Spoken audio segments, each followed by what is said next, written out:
په قبایلي ضلع باجوړ کې د پاک فوج فرنټیر کور نارک او ضلعي انتظامیه په مرستو د آل خیبر فوټبال ټورنمنټ فاینل لوبه سرته رسیدلی. دغه ټورنمنټ چې پکې د ټولو قبایلي سیمو ترڅنګ د اف آر او چترال ټیمونو برخه اخیستې وه. د فاینل لوبه د باجوړ او چترال ټیمونو ترمنځ وه چې مهمان خصوصي د پاک فوج آی جی اف سی خیبر پښتونخوا انجم ریاض و. د یو خوندوري مقابلې وروسته د باجوړ ټیم د چترال ټیم ته ماتې ورکړه او دغه آل خیبر پښتونخوا فوټبال ټورنمنټ کې په خپل نوم کړو.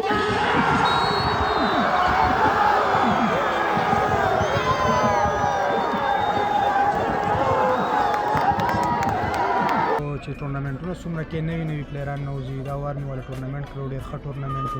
او چې څومره ټورنمنټونه ډېر وي دومره به نوي پلیران نوځي کې پی کې ټول پاکستان ته بیا دې دغه او الله موږ د خپل دا کوم ټورنمنټ چې موږ دا وشو موږ وګټو نو دا د پلیرانو دغه برکت او ډېر بهترینه لوبه وشوله. شکر موږ به دې باندې وباسو چې نه د هغوی پلیرانو زخمي شوي دي یا دغه شوي او نه زموږ پلیران زخمي شوي دي. زه به دنیا ته دا پیغام ورکړم چې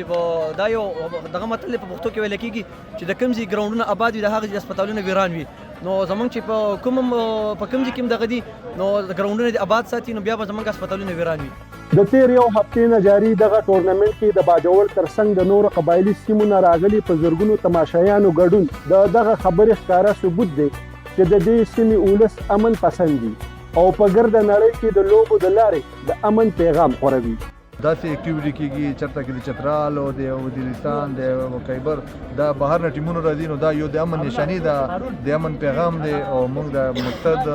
د ایونت مقصد دا او چونکې فرنټیر کور او ډسټرکټ ایڈمنسټریشن محکمه سپورټس مقصد دا دی چې دلته کې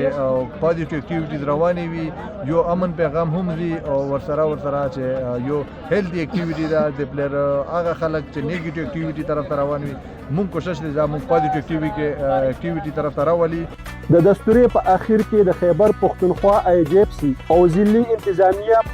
او د ضلعي انتظامیه مشرانو په ګټون کې او بیلون کې ټیمونو په لوبغاړو کې ټراپینې او نقد انعامات تقسیم کړل. زاهد جان سونو اف ام خیبر پښتونخوا.